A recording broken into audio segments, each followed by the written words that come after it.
Hey guys, it's Mountain Walk, and today we're going to be talking a little bit about Merfolk. Yep, that's right. Got another pre-modern deck tech thing, and well, this one's about Merfolk. It's basically your mono blue aggro control slash tempo kind of thing, um, and this one has a lot of fish in it. Just fish everywhere, just fish wherever you look, just fish all over the place. And who doesn't like fish, right? I love fish. I mean, if you ask me, fish are great, but let's look at the deck. Let's talk about the deck, not really about seafood. Okay, so this is basically the tribe that sort of isn't. I mean, because there's barely any sort of tribal synergies really outside of Lord of Atlantis. And so there's a lot of different um, things you can play, a lot of different merfolk. Um, Except most of them are just not very good and overcosted. I mean, there's quite a few, I guess, that are like reasonable that you can play and stuff, um, which we'll get to in a sec. But basically, you're mono blue. This is great. This is awesome. So we can really go ham with like thwart, foil, gosh days, all this kind of stuff. So that's pretty sweet. And then we can really concentrate on certain other aspects too. For example, Merfolk Looter, this card is great, especially when you got all these basic islands or whatever, and you're like, well, what am I going to do with these? You can discard them to Looter and things like that. Also, Waterfront Bouncer, this card is very underrated. Most people probably haven't played with Waterfront Bouncer. It actually is a Merfolk, even though it actually looks like Arnold Schwarzenegger from what Batman and Robin. It's actually a Merfolk. It's a Merfolk spell shaper or something. But anyways, this card's pretty sweet. And this card is awesome. This card is hilarious. Like it makes pretty much certain matchups like Oath or Reanimator a buy because it pretty much stops them from doing anything. Or any of the any like Cheetah Fatty in the play decks. Like obviously Hermit Druid can't beat Waterfront Bouncer either. I mean, add this to the long list of things that Hermit Druid deck can't beat. Well, thankfully, sort of. I mean, I guess obviously you need a deck that fast to have weaknesses, and in that case, it's literally every card in the game. But that's beside the point. Anyways, so we get to play a lot of really cool stuff.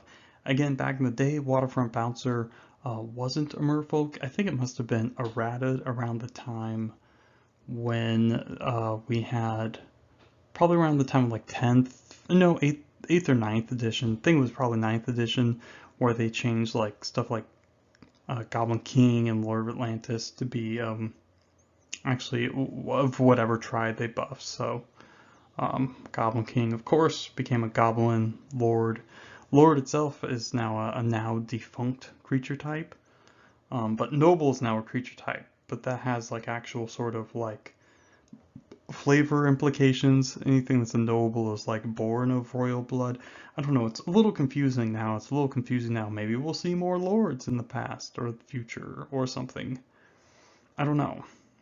Who knows? Anyways, I guess we're getting off topic, but let's go ahead and look at this deck list. All right. So this one has this is one that I saw that from uh, at a recent-ish tournament. I can't remember. Maybe it was a couple months ago. Um, saw this deck list because I'm going through all these old decks and I'm like, oh, which ones are interesting? Which ones can I talk about? Which ones do I like? And this was okay. This is pretty good. I was like, this is pretty interesting. Just sticks mono blue.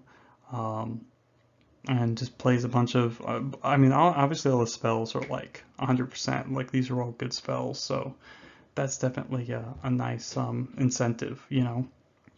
So we got Lord of Atlantis, of course, Pumpslayer Merfolk, Merfolk Looter being another Merfolk, but also loots, which is very, very good. Rootwater Diver. This is the 1 mana 1/1 that you can sack it to get back an artifact. Obviously, you get back your Winter Orb. And then Tidal Warrior is the one that changes islands, or changes lands, taps to change a land to island, and it's like a 1 mana 1/1. Waterfront Bouncer, of course, 2 mana 1/1, blue tap, discard, bounces a thing. And then of course we have all the free spells, Gush Days, Counterspell, Foil, Thwart, all this good stuff.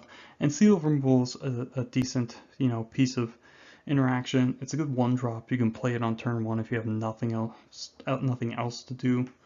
And of course Winter Orbs is very, very good against all the mana hungry decks, very, very good against all the control decks, combo decks, that kind of stuff. Like I said, all the combo decks have to play like 2+ mana for like any of their search spells and things like that, or intuition, which is 3 mana. All their payoffs are expensive. So Winter Orb is very good against those decks too, and of course just basic islands.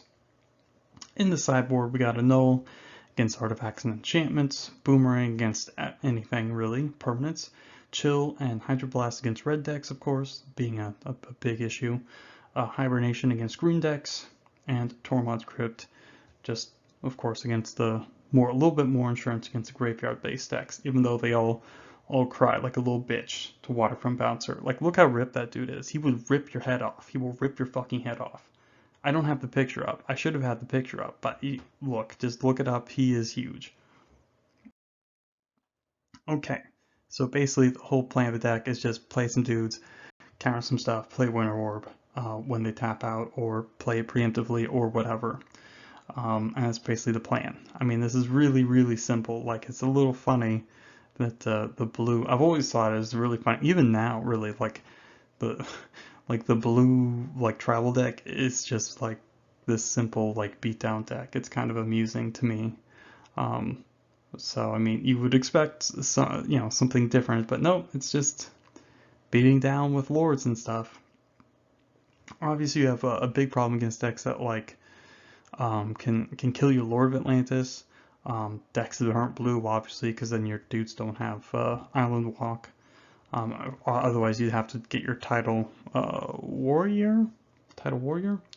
So again, that's an issue. Anything that's super removal heavy can be a problem. And again, obviously, just the low to the ground super decks with like the super cheap removal and creatures and stuff. So obviously, Sly and Goblins and stuff are issues. Goblins, of course, has Pile Driver, which blocks and kills basically everything in the deck, and that's a big issue, of course. And the deck looks pretty good. I like what the guy built. I feel like we can do a little bit better though, so let's go over and look at some of these cards, some of these different options. Okay, so here we go. We got a couple of different things. So first off, we got Rootwater Thief. This guy's the second invitational card. He's pretty sweet. This card is very good against combo decks, of course, because, well, you steal stuff from them, right? Like, you can steal their anything. So it's basically like a one-time, or, well, a multiple use extract. Every time it deals damage, you can like remove something from the library. So any important combo pieces, you can eventually like strip them down to nothing, or totally neuter them after 1 or 2 activations, which is pretty good. And of course he gets flying for a blue, which is nice. And of course he's just another Merfolk. And after that we got Manta Riders. So Manta Riders is good because it's a 1-mana 1/1 Merfolk, of course, but it gets flying, so you're able to fly past blockers, primarily stuff like the like Wall of Roots and Wall of Blossoms and stuff out of the green decks. So you're not like, totally screwed or whatever. That's kind of a pain in the butt.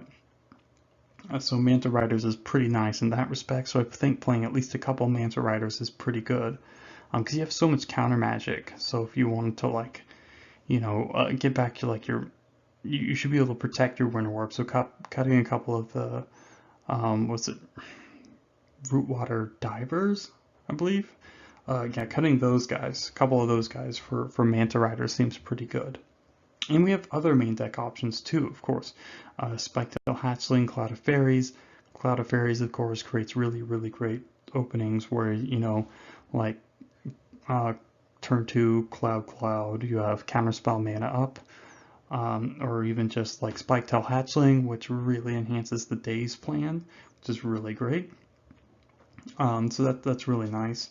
And of course, Stifle. Stifle's another, again, this one, Stifle's always kind of meta dependent, of course. For example, against Powder Keg, Stifle's pretty great. Pernicious Deed, yep, same thing. Against other fetch lands, against a lot of different stuff, it can be pretty powerful, very powerful. Even against, like, say, um, an activation of Curse Scroll with like Winter Warp in play. That's pretty big. That's almost like a couple time walks, right? So that's pretty good. That's pretty interesting. And a lot of these, of course, are older cards I've played with in the fish archetype, like in general and vintage or whatnot. A little bit of a different format, obviously. The vintage from back in the day is pretty creature light, and a lot of the times they played like they weren't really mono blue, but that's okay. But we have Fairy Conclave.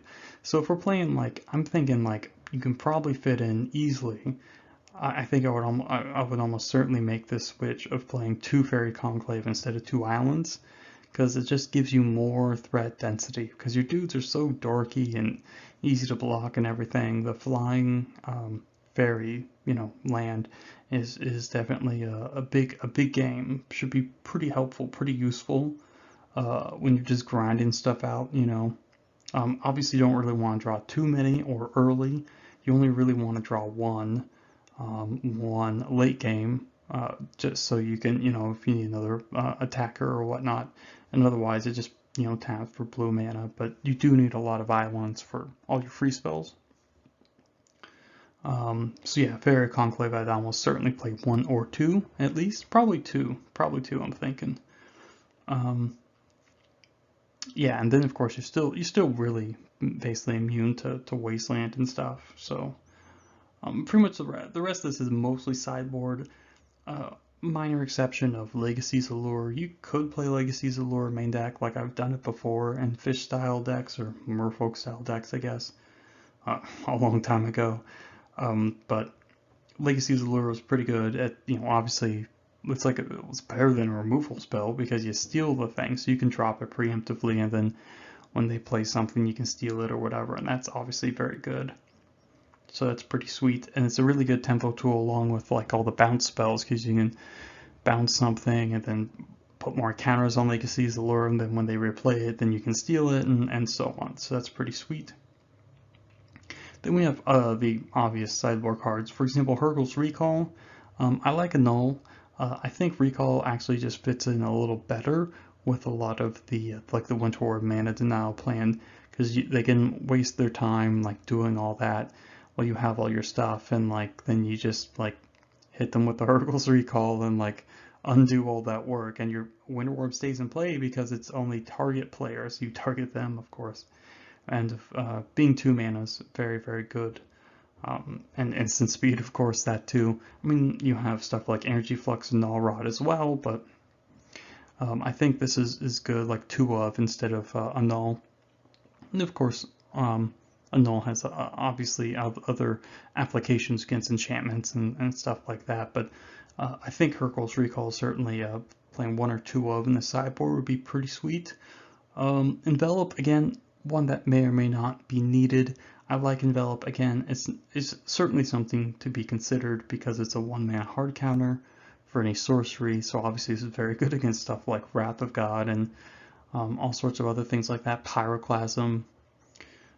Again, same thing with, like we were talking about Stifle earlier, that's again also more of a main deck card too, but sometimes sideboard depending. Counters all sorts of different things, so sometimes you kind of have to know your metagame. Like I said, again, still, like, how many years has it been? Premodern is still a very open format, so it's hard to really guess what people are going to play, so it's hard to tailor your deck to that kind of stuff. And of course, lastly, but certainly not least, one of my favorite cards, Sea Sprites. This card is awesome. 2-mana, 1/1 flyer, pro red. I mean, you could even play it main deck, hell, if you had a lot of Sly, all over the place. This card is very good, very, very good against Sly. You can play it in place of 2 of the Hydro Blast or something. This thing is sweet, it blocks everything, easy peasy.